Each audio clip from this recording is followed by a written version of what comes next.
Sir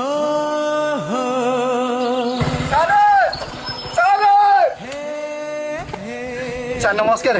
ନମସ୍କାର ନମସ୍କାର। କିଏ ସେ ଚିହ୍ନି ପାରିଲିନି? କଣ ବା ସାର୍ ଆପଣ ଚିହ୍ନି ପାରୁନାହାନ୍ତି?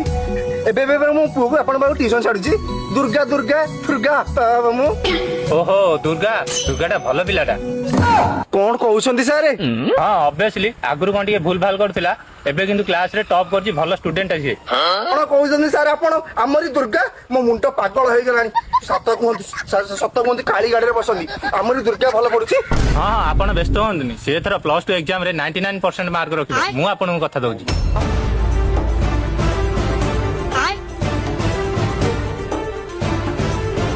ସାର୍ ସାର୍ ଆମ ଦୁର୍ଗାକୁ କୋଉ କଲେଜରେ +3 ଟା କରେଇଲେ ଭଲ ହବ?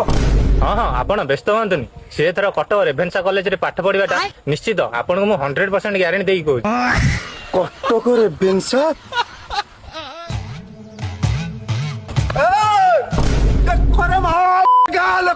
ମୋ ପୁଅ ପଢିବ କଟକ ରେଭେନ୍ସା କଲେଜରେ। କାହା ସତୀରେ ଏତିକି ବଳ ଅଛି ପଢିକି ଦେଖା। ବାବା ଟିକେ ରହୁନ କଣ ପାଇଁ ଯାଉଛ ଯେ? ଯା ସେ ହାତରେ ମୁଁ ଧୀରେ ଧୀରେ।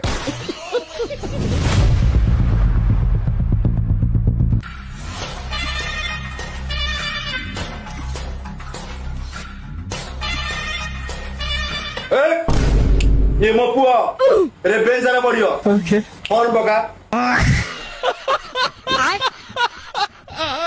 ସାର୍ ଟିକେ ୱେଟ୍ କରନ୍ତୁ, ଆଉ ଜଣଙ୍କର କାମ ଚାଲିଛି। ପଇସା ଦେଇକି ଫର୍ମ ପକା ହଉଛି, କୁଣ୍ଡା ଦେଇକି ନୁହଁ। ଏ ପକେଇଲେ ପକା, ନହେଲେ ଏଠୁ ପଳା। ମୋ ପୁଅ ରେଭେନ୍ସାରେ ପଢିବ, ତାର ଆଗେ ପକା। ବାବା ମୋ କଥାଟା ଟିକେ ଶୁଣ, ମୁଁ ରେଭେନ୍ସା କଲେଜ। ମୋ ପୁଅର ଫର୍ମ ପକା, ରେଭେନ୍ସା କଲେଜରେ ଫର୍ମ ପକା।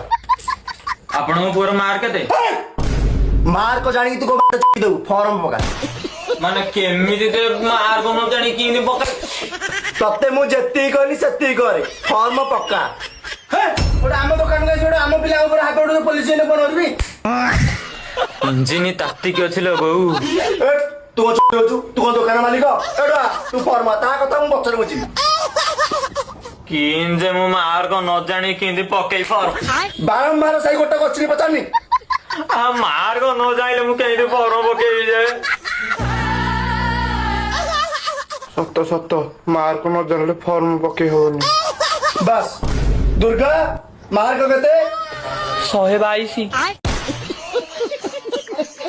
अरे माँ